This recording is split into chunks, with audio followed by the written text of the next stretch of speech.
Today on Island Focus, I know you will enjoy meeting Heather Lusk with the Health and Harm Reduction Center.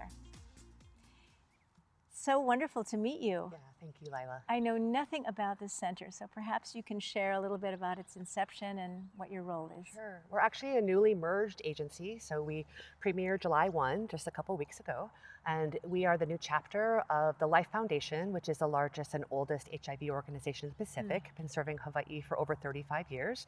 So Life Foundation merged with the CHOW Project, Community Health Outreach Work, a statewide harm reduction outreach agency, and now we are combined into one agency, the Hawaii Health and Harm Reduction Center. So when we talk about harm reduction, what does that mean? Yeah. So harm reduction is a philosophy, but also a set of strategies that acknowledge that people engage in potentially risky behavior for a wide variety of reasons, and that a great example is drinking. So people may drink for a wide variety of reasons, and so harm reduction acknowledges that some people may be able to drink a little bit, some can't drink at all, and then it looks different for different people, and so you want to take an opportunity to meet them where they are and give them services, even if they can't meet this goal of, it might be sobriety or some other kind of high goal. Actually, a seatbelt is a great example where seatbelts don't take away the risk of being harmed by an accident, but it reduces the harm of being hurt when you're in an accident. But we talk about harm reduction more in working with the homeless, people who struggle with substance use disorder and mental illness, things like that. And personal health. Yes, yeah. Okay. So when we talk about harm reduction, what sort of services are there? Yeah, so we work with people, for example, that are struggling with substance use disorder on the streets, people that are homeless, folks that are really struggling with kind of their day-to-day, and try to work with them to get them into substance use treatment or get them reconnected to medical care. So that's an example of where some services wouldn't allow them to come in until they met certain criteria, like you're already not using substances or you're adherent to your mental health treatment plan, where we'll meet them wherever they are and try to help build up their motivation and support to get them to that next step. So you're a bridge. Yes, very much so. And in being a bridge, I'm sure sometimes there are challenges with all of the different, not just the organizations, but all of the different moving parts. Yeah. You know, as you know, homelessness is a very complex issue, and people are homeless for a wide variety of reasons. It could be because of mental illness or substance use. It could be because, I don't know about you, Lila, but I'm only a few paychecks away from being on the street myself. It costs a lot of money to live here. We don't have a lot of housing. So we really try to meet the person again where they are, help identify what's going on in their life and how we could do what's called any positive change. What are small steps you can make with your kids, with learning, with a job, or around your health and well-being, so that we can help you get to meet your goal. So we have a clinic in Kaka'ako where we provide services for our community. And how do you convince or invite, persuade maybe sometimes, folks who may be on the street to trust you? Yeah, I'll be honest, that's why we have such a commitment to outreach.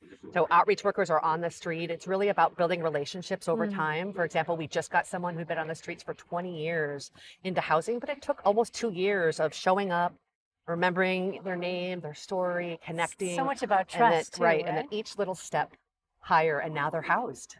Wow, and happily housed? Yes, yes, very much so. So in that process of building a relationship and coordinating with other agencies, there must be a success rate that you at least feel very comfortable with. Yeah, you know, I think for many folks, when they look at homelessness, particularly in Hawaii, that they want to see that immediate, like they're no longer seeing folks in Kaka'ako or Nimitz, but we look at it in a larger picture. Is can they not only get into housing, but have a higher quality of life, reconnect with work, increase their physical health, and through those metrics, we are seeing a lot of success. So you see success in the clients and the people that you work with. I would imagine part of your goal is also to help the community raise their compassion quotient, and not just donate to the organizations, but also be involved in helping people in transition. Right. Almost every day, folks in Hawaii walk down the street and see someone that's struggling with homelessness.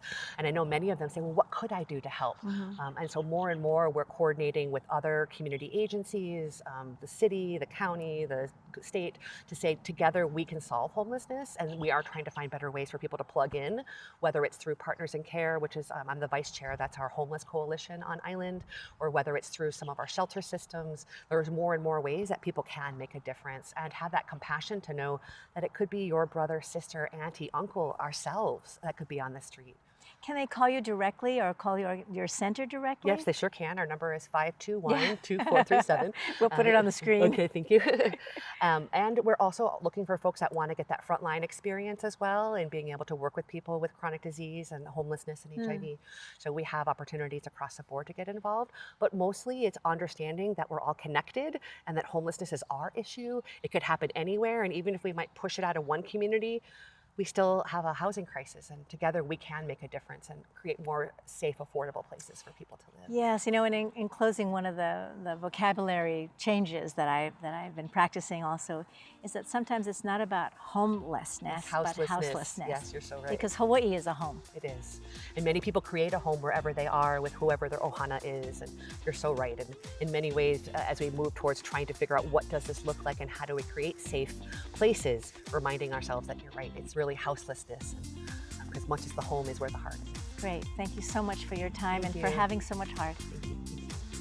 We've been chatting with Heather Lusk with the Health and Harm Reduction Center. I appreciate you listening in.